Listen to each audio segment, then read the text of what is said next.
You forgot the first rule of remakes, Jill. Don't fuck with the original.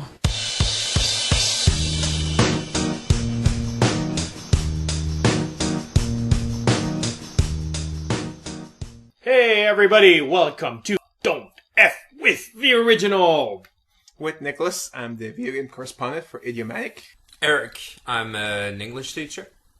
And Chris, subtitle editor and occasional writer.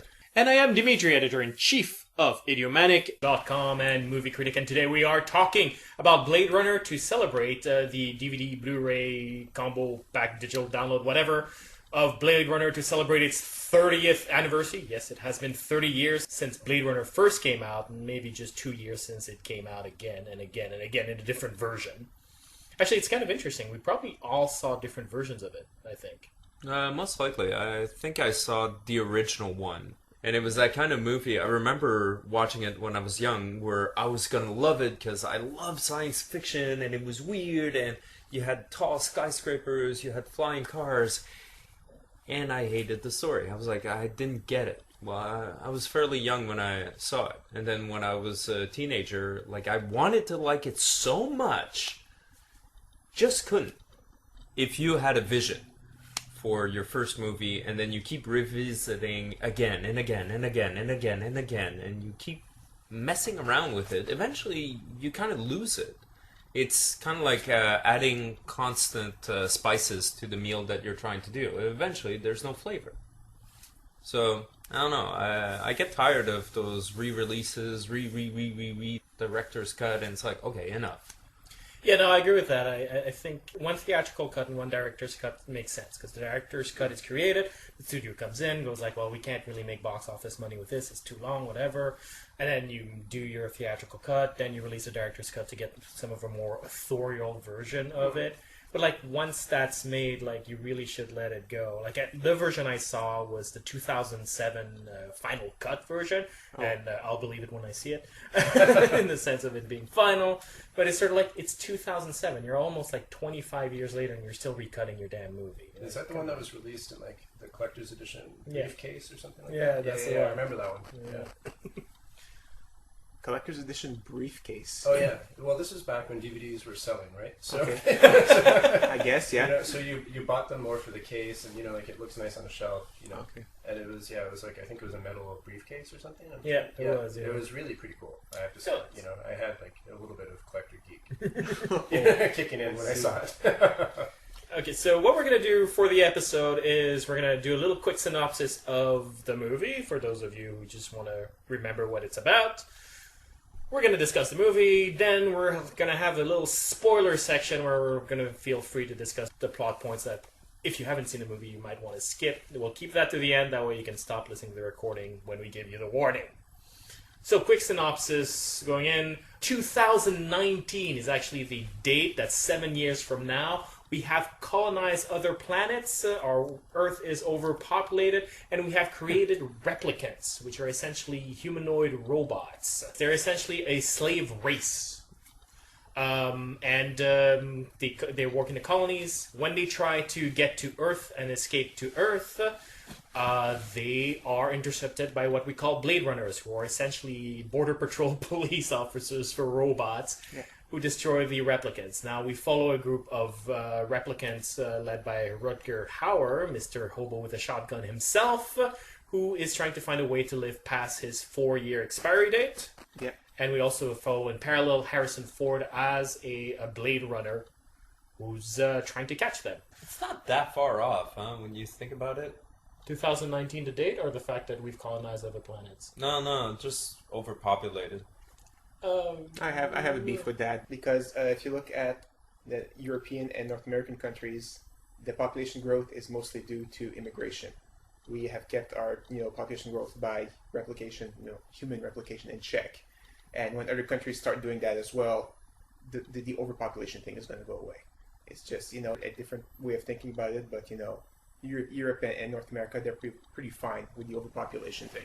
Oh, they're not remotely overpopulated when you compare to what's going on in Asia. Exactly, but in Asia they're still having like 5, 6, 7 kids, where here we're not. So when their mind shift changes and they maybe start having smaller families and stuff like that, there's not going to be as big of a problem. I don't disagree with that. I think by introducing contraception in general, the population just sort of lowers. Like all the industrialized country where contraception is more popular, their population tends to drop. So, I mean, the whole overpopulation thing, I think, is, not that big of a deal. There are bigger problems to worry about. So, back to Blade Runner. Well, I think it's a valid concern, though, because it's still, even if we don't overpopulate, we're going to reach a capacity population, and there's still going to be a scarcity war over water or something, you know what I mean? So whether you look at that type of thing through the metrics of, like population or just, in terms of food or the cost of food, a world like Blade Runner still becomes kind of plausible and interesting to talk about. You know what I mean? So, and not just that, like even having a slave labor where was it? I was doing something with my students, and one of the article that I found was that at this time in history, there's never been more slave labor ever in the history of human beings. Then again, we're 7 billion, so there's a big number, obviously. Yeah. But just that, for me, coincides too with Blade Runner, where even their life expectancy of a slave is not going to be that long. You put someone in the middle class, they want to be in the upper class. Yeah. And the easiest way to get into the upper class is to create a class below you. Right. You know what I mean? And this is, it's almost like the nine, evil of this type of world, where it's just like, you can breed that underclass. And then what happens when that underclass tries to get out? Almost in that same idea, I found it interesting to rewatch Blade Runner today for similar reasons, where you watch the replicants like they are, foreigners from the colonies who are being treated like slaves by investors from Earth, and then when they try to come to Earth, they're being hunted down, and it's like it was hard not to draw parallels with the immigration issues in the U.S. that were raised and whatnot, and that was sort of interesting to watch it. And the Total Recall remake. Which, by the way, looks a lot like Blade Runner. But not for, I think, in a canny way. It was obviously trying to make a nod to that. Although, to be fair, it would have been better if, like, the replicants hadn't shown to be violent at the beginning, like, the first thing you see of the replicant is, like, him shooting the guy that's trying to see if he's human or not, If they hadn't seen that and it was just, like, replicants trying to come to Earth and just trying to thing, it would have been like a little more than just, okay, well, now they're violent, they're killing people, so you have to stop them. They're villains. But it wouldn't be a Ridley Scott movie if not. There's not really any characters. Like, this is the one thing about Ridley Scott. You know what to expect, like, in his movies. No characters. Like, he doesn't like characters. I disagree with you. I disagree that Blade Runner is black and white. I actually felt a lot for the replicants. Is that because of the ending? But it's because of the final act. Yeah. Not necessarily the last shot or anything, but the final act, I find, does a lot to humanize these villains. Is it because Rutger Hauer doesn't have a shirt and he's holding a pigeon? I think it's because Rutger Hauer plays it very well, where you see that he's clearly needs to be stopped. He is a murderer, and he shows no sign of wanting to stop, but at the same time, his desperation, his anger is palpable, and you almost you understand where he's coming from. It's a tragedy what his life is, and I felt for that. I mean, like, having watched Prometheus, you can see that there are certain themes that Ridley Scott seems fascinated with, and it's the idea of God being a disappointment, of your maker being sort of a disappointment, and how that takes a toll on you. And that's certainly what happens to Rutger Hauer's character, and I like that. And I actually thought that was better executed in Blade Runner than it was in Prometheus. Yeah, no, that's a good point. The first time I watched the movie, when I saw Rutger Hauer, I thought this would be the perfect casting for Magneto. Yes, I agree. And the reason I thought that was because of that dual nature of Magneto in a way, where it's just like, here's the best friend of, like Charles Xavier, he's evil, but he's got a purpose, and he keeps going the wrong way. And then for a couple story arcs, he's good again. And I could see that with these replicants, you know what I mean? Like, but he kind of embodies that, very powerful presence, and commanding person, but at the same time just tragically flawed, because he's misreading, what he should do. Right. And to a certain degree, I felt that he was a more complex and complete character than the hero, Harrison Ford's Deckard. I don't know if I take that away from the movie, because I actually like a detective story where the main character has less personality than the villains, and I think this one kind of follows through with that motif, where it's a character driven by a sense of purpose or a desperate need for purpose. You know, like it's routine, it's habits, the noodles he eats. You know, it's not really who he is or what's making him do the things. You know. Whereas it's the villains who keep emoting about why they're doing things, you know, what they're going to do, and you've got to kind of then funnel that back to the character and see what the character's kind of reacting against. And this is what I think the most interesting thing about the private eye genre. Yeah, exactly. Like the character didn't even want that job. He said, "I'm retired. I don't want to do this," but he has to do it anyway. You know, it's like you have to find them. So all right, he just goes through the motion, and that's what you see. Well, what's interesting as well is, and I don't blame Harrison Ford's performance or even the choice of making the main character like that, but like as you mentioned, in keeping with the film noir convention, he is very much a character driven by circumstance. He keeps to himself. He's a very mysterious character, and the film also plays on that with the final shot, which we'll get to in the spoiler section.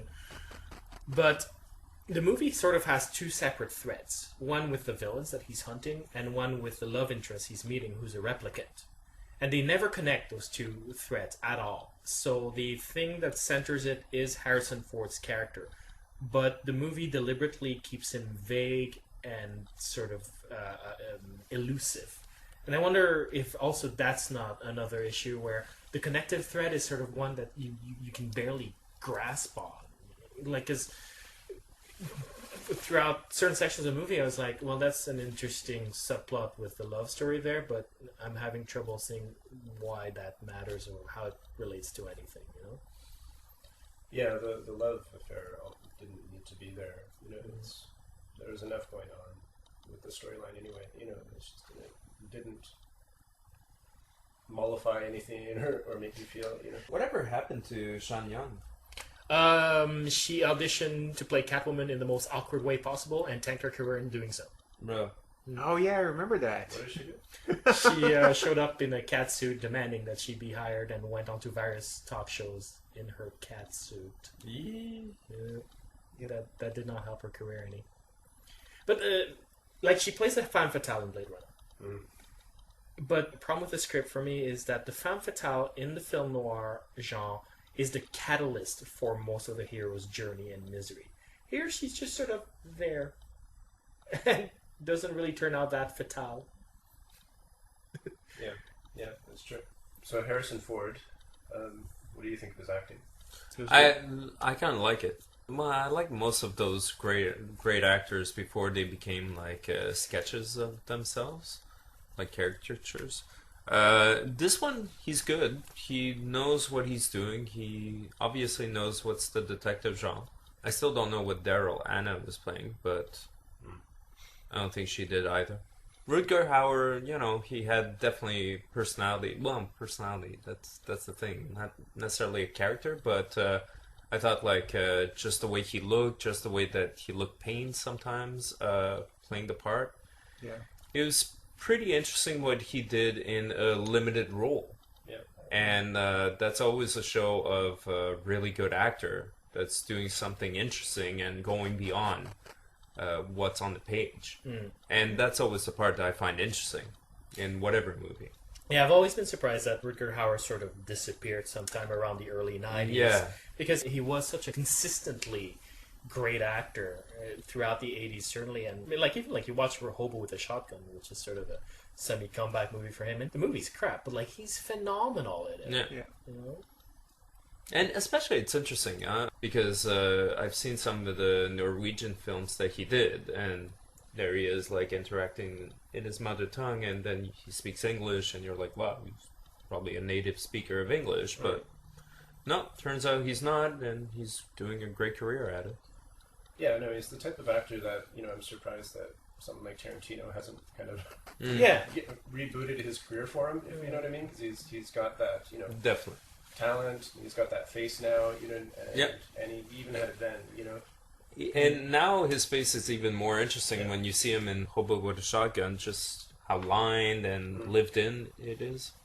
Oh yeah, well the Hobo with a Shotgun starts with just music and his face for like a good 5 minutes, and I gotta say it was the best 5 minutes of the entire movie. I was like, wow. Yeah, and I kind of like the overexposed light on that, and sometimes like he's just like in the train, and I was like, wow, I want to follow that. Yeah, no, I agree.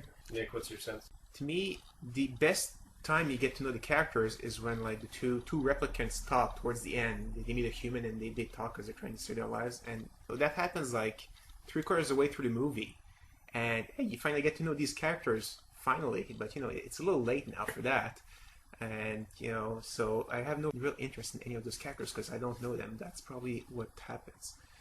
I kind of like the ending, when the bad guy is there because I know him at that point. But then when that's resolved, you're like, okay, and I stop caring anymore. A quick question, maybe off the topic, but how well did it do in the theater when it was released? Not great. Not great. This is really a cult classic, not a box office success. I think there's something to be said there because, I think I myself have probably seen the director's cut where you tried to kind of correct it, and I saw the original release, you know what I mean? But I saw them over several years, didn't watch them back to back, couldn't really remember the difference. I remember there's a narration element, then I'm getting confused with like the different versions of Dune in my head. But it's almost that period in time where it's just like there are these big movies that you watch when you're like 12, 14, and 15 or whatever, and it's just like you don't remember them all. Is it because you're watching them in a group and you end up kind of splintering off, or you're drinking too much Coke in someone's basement? I don't know. It's just like you end up getting a Drinking sugar rush. or doing? Well, it's both of those things, I did grow up in the suburbs, But my memory of it is really the thing that I like about it is it's a very disjointed story. This lipstick, glossy, and yet grimy, constantly raining vision of the future, with just like this bright lit neon, which is just gorgeous. And then you've got this rumpled man walking through it like Peter Falk out of Columbo. It's just like the quintessential PI, and you're trying to make sense of the story through his eyes. But the thing is, what's the mystery? And it is metaphysical for sure. So it doesn't necessarily need to follow the perfect line. You know what I mean? You end up kind of being swept away by just the art of the film. It's not something I need to revisit very often. You know what I mean? But I guess I've watched it 3 times in the course of my life. So maybe once every decade. Yeah, whenever it's on TV, I'll watch it, and I'm always stunned by how forward the visuals were, especially when you're comparing now CGI. Thank you, and everything else. And it's the same thing that I'm always struck whenever I see 2001, where the visuals are so ahead of their time. But think about it this way: the thing with something like Minority Report, what I mean, which is quite brilliant, another Philip K. Dick, based on, but the vision there of the future with the CI, even though there's practical sets and everything moves a lot. Yeah. Whereas the brilliance of Blade Runner is that it's more shadow than anything else, and the things that move are almost kind of like moving back and forth. You know what I mean? It's a very limited movement, and it gives you a sense of like, almost looking at the window of a department store at Christmas time. Yeah. Where you've just got like those little robots, that have been the same since the 50s, and they're kind of doing the same move, but you get swept into the magic of it, and I loved it for that. Whereas something like, Minority Report or, the new Lucas movies, like there's so much going on. You've got to watch every single corner of the film. And it's overwhelming in the worst sense. It's, The thing about it is, it's revolutionary. It really is. So first of all, I just watched it today, and it looks better than Total Recall, the remake, does. It looks better than half the movies going on. The cars flying, they look like real cars flying, Yeah. It's not super smooth. It's they're jittery. It's not perfect technology. You can really see. It looks real. Yeah. It looks like what we would have flying cars, what they would look like. Yeah, and it looks like a world that's lived in. Yeah. Exactly. It doesn't look like cardboard. It's It like doesn't. Jetsons world. Exactly. And that's the problem that we get for some of those science fiction movies lately, where it feels too glossy sometimes. Sometimes it's a look they're going for, and sometimes it just kind of happens, and you're like, eh. But yeah, definitely. Very visionary as far as the visuals. It is spectacular. Yeah, because when you glue in an image of a flying car onto a real background, even with CGI, there's always that tint of like, the light's not perfectly right and everything. And what I found so brilliant is that Ridley Scott just stuck like really bright lights to every car so that it does like that camera lens flare, so that it sort of hides most of the features of the car and all the shadows, so that you can't see if the shadows and light match perfectly because of that flare, and it's so it looks real every time. It's really clever stuff. No, for sure. And I can't help but feel that most of Japanese cyberpunk anime is all just spin-offs of Blade Runner in terms of how they approach that kind of world. Yeah. But having said all that in Yeah. praise of Blade Runner, I have to say I don't like it. Like, I was really dreading reviewing it because I think technically it's a marvel. I think it is, without a doubt, a very influential movie. It is an interesting movie, and for the life of me, I cannot connect with it emotionally. I like certain bits of it. I like the finale with. But see, that's what I mean by the Ridley Scott movies. I can never connect to those things. Yeah, but the thing is, it's like saying you need to connect with something like Resident Evil. You don't. You know what I mean? I do. Oh, well, in my mind, then, you know what I mean? I do put this as like, this is something like Dread or something, you know what I mean? Where it's just like a good piece of genre fiction elevated by craftsmanship. You know, which could be Star Wars when you get down to it. You know, it could be a lot of things. But this one, you know what I mean? Like, is really just like a B-level movie done by an A-level director. You know what I mean? And so the disconnect is like, why did he? Yeah, bother? but even then, like, there's parts of it where he doesn't seem like he's having fun. Doesn't seem like there's a part that you go, oh wow, that was a cool scene. And I get writers like that. Martin Amis, the guy's a genius for sure, but I can never connect to any of his novels. I just don't like them. Lifetime's Error. He's British, you know. Yeah, but even then, like, I can't. Oh, wow. And I love that you go like, even then. It's also short. But I can never connect to them. And even when you take like really bad films, sometimes you'll have a scene that's really cool. This one, I don't know. There was nothing that really popped out that stands out for me. No, I agree with you. Like, you gave Resident Evil as an example. The fact of the matter is, though, Resident Evil, for some reason, I got attached to these paper-thin, cardboard, idiotic characters. Like, when Michelle Rodriguez comes back alive in the 5th one, I'm like, yay! She's back! And it was like, but, like, Blade Runner, I was sort of like, that happened. Well, that's really well done. I'm bored. I have to agree. I really enjoyed watching the movie because, it looked spectacular. It looked better than a lot of things I have seen in movies recently. But, you know, that's cool, I've seen this. But then, you know, the story ends in the conclusion, and you're like, yeah, I don't care. It's strange, huh? Because sometimes when I see the visuals of Ridley Scott, I always wonder, should he have been a painter or something? Well, he started as a set designer. Yeah, the set designers are great, but at some points I'm like, should he be a photograph? Is storytelling, movie making really the right medium for him? And sometimes I wonder that, where I'm like, it almost sounds like I'm a guidance counselor for him. But I do wonder if it's the right venue for him. Well, given his success, I think it probably is. But I know what you mean. Is that a measure? Success, like... Well, what it tells me is that I'm not an audience.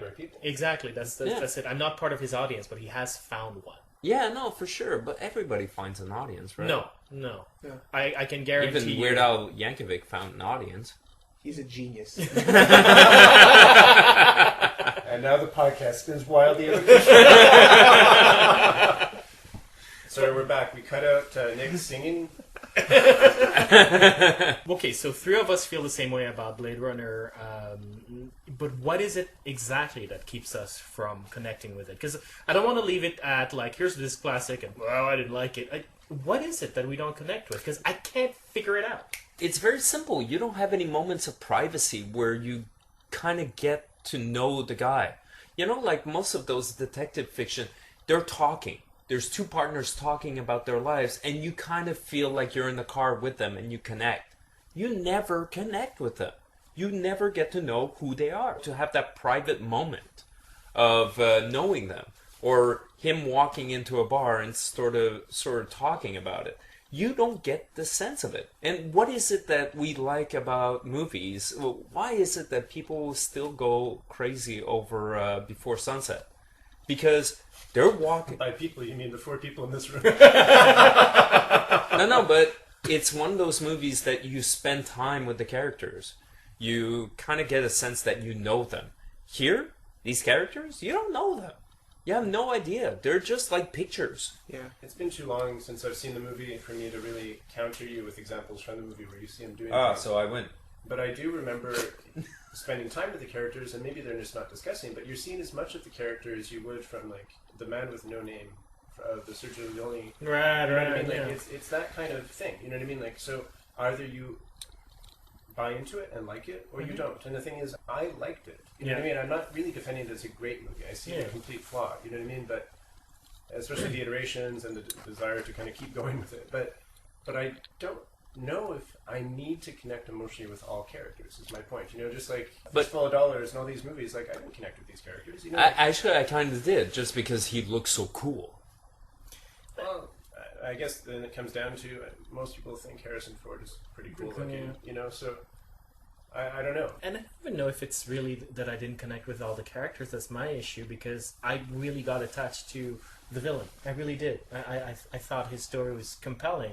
And yet, for some reason, the rest of the movie, for me, sort of dragged. And I'm wondering if it's not maybe, and I'm just shooting in the dark here, but maybe a lack of humor a little bit? Maybe It's very grim. It's super grim. And it doesn't quite build to a satisfying peak, if you know what I mean. Like, But it's funny, huh? We were talking about that where Daredevil, all of a sudden, like, the Frank Miller run gave the tone for Daredevil, where it was very bleak, it was very dark.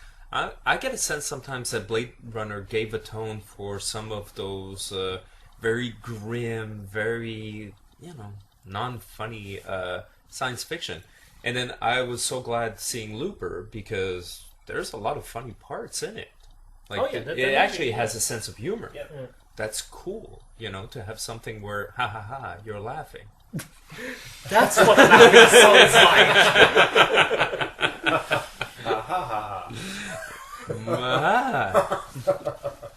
No, I think there was something in the early 80s, late 70s, you know what I mean? Again, we've talked about it before, we're coming out of like a pretty bleak economic situation. And there really wasn't that much humor when you looked at the future, you know what I mean, in terms of the projection. And then you put crime on top of that, you put, immigration issues on top of that, and you put this existential crisis on top of it. I kind of think maybe Ridley Scott just kind of bit off more than he could take. Maybe. You know what I mean? And it was maybe just too much, for basically what was really like a hunter movie. You know what I mean? Like, where it's just a guy kind of chasing people down. You know what I mean? And think of this movie being done by someone like Christopher Nolan. You know what I mean? It would be equally insufferable today. You know what I mean? Because it would be so serious and heavy-handed. Yeah. And it's maybe, like one part of the flaw of like the Batman thing, like I've said before, is it's overly serious. I have that disconnect because of it, and I do think you're right. You know what I mean? There's that heavy-handed directorial approach with like, I've got things to say, even though I'm doing it with a genre piece. And maybe that's what's coming between us, It's interesting you bring Christopher Nolan's movie, because, of course, if Christopher Nolan had done Blade Runner, he would have hired Michael Kamen to do the music, and the music would have carried me through a lot of exposition. Whereas in Ridley Scott's Blade Runner, Vangelis is doing the music, and I have to say, it's god-awful.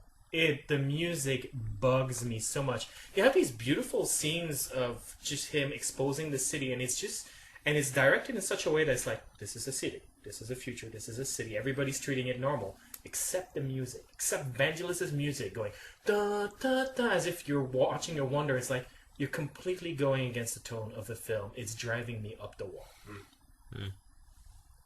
I just wanted to throw a jab at Vangelis there. Jab away. You, Nick, raised a really interesting question that I wonder if you guys have an answer to, because I sure didn't. Why are cops like Decker called Blade Runners? Is that in the book? It's a novella, if anything, but it's been so long since I read it that I can't remember. It's like... No, but I was wondering the same thing, and I don't know. At first I saw the movie Blade Runner, and I wonder what it's about. I wonder what the Blade Runner is, and you're excited, you want to see that, and they just destroy the beginning. You want someone running. You have to scroll at the beginning of the movie, the people who find replicants, they're called Blade Runner. And then that's the whole thing about it, and they don't go through it in the movie at all. I was like, okay, you just wanted that to work because they made a cool title, and that's it. Well, they're almost like bounty hunters, right? So they're running people down, you know what I mean? So that makes sense. But the whole Blade thing, I don't know, it just kind of sounds cool. Yeah, exactly. And they're barely ever called Blade Runners in the movie itself. And so that little blurb that appears at the beginning of the movie, like a white font on a black background, like no decoration, barely music, for information that's conveyed in the movie later, feels an awful lot like a test audience went like, I don't understand what's going on. And the studio head went like, you need a cooler title. And like both merge into that one little caption there and a new title. Yeah. Yeah, let's get into rating. I don't think we're moving forward with this at all. I give it a B. You have to watch it. You have to see it at least once. Enjoy the visual. If that's the kind of thing, you're going to love it. Maybe you'll get in the story a little more than we did. Maybe you don't need, have those characters flushed out like us to really enjoy it. You can just buy, okay, this is the good guy. I have to root for him. These are the bad guys. Stop them. That's not for me. I need my characters flushed out, so that's why I can give it a really good grade. But I did still enjoyed watching it, and I might watch it again in a few years or so. Just to re-see it again. So that's why a B. I'd give it a C+, and simply because it's not a movie that I particularly enjoy watching. The visuals, yes, they're stunning, but if I'm talking about characters or plots, where is that? Well, I think there's enough plot there, but it doesn't quite hit the home run for sure. But I do think it's a solid B movie, like in all senses of it. It's just like it's a B level film, and it does it really, really well. And like I said, and the visuals are the thing that really kind of hold the whole thing together. Mm-hmm. It bites off a little bit too much thematically, but in the end, delivers a product. That's interesting and still stands to this day is more interesting than a lot of the really bad summer blockbusters. Yeah, that's true. I have the hardest time because it's hard to grade a movie that you appreciate intellectually but do not feel for to a certain degree. I'm going to give it the same I gave Tim Burton's Batman 1989, which is a B. Because for me, I could not give it any less because it is so spectacularly influential and in a good way. The set designs completely change after Blade Runner for the best, I think. And in terms of the story, at least the tropes it introduced, the vision of the future, the idea of presenting a future in which the societal markers matter more than the technology will have, that was introduced by Blade Runner as well, and I love that. But I can't give it an A because I don't feel it. Like, as simple as that.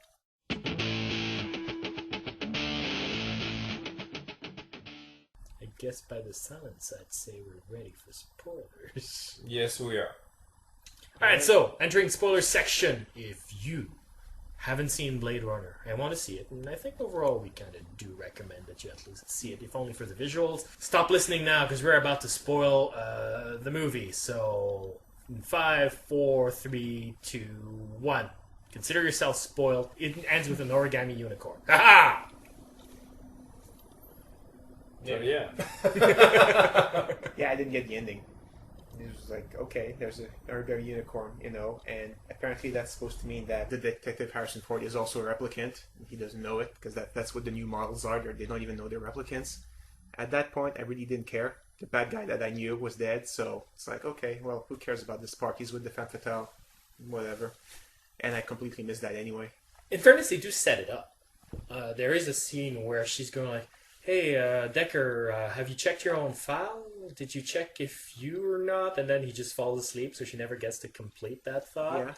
And so when later he gets the unicorn, which is an origami unicorn of a unicorn that Decker has dreamt of all his life, and is like, how else would the guy know other than if he were implanted those memories? It was foreshadowed. I'm not entirely sure what we're meant to take from that thematically, but yeah. Yeah.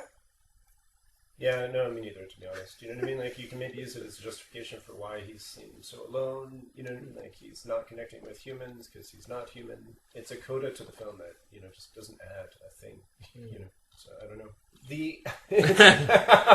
So, yeah. No, it's funny because I find the conversation kind of like stilted at this point because it's true. Like, you do lose interest in the story at a certain point. Yeah.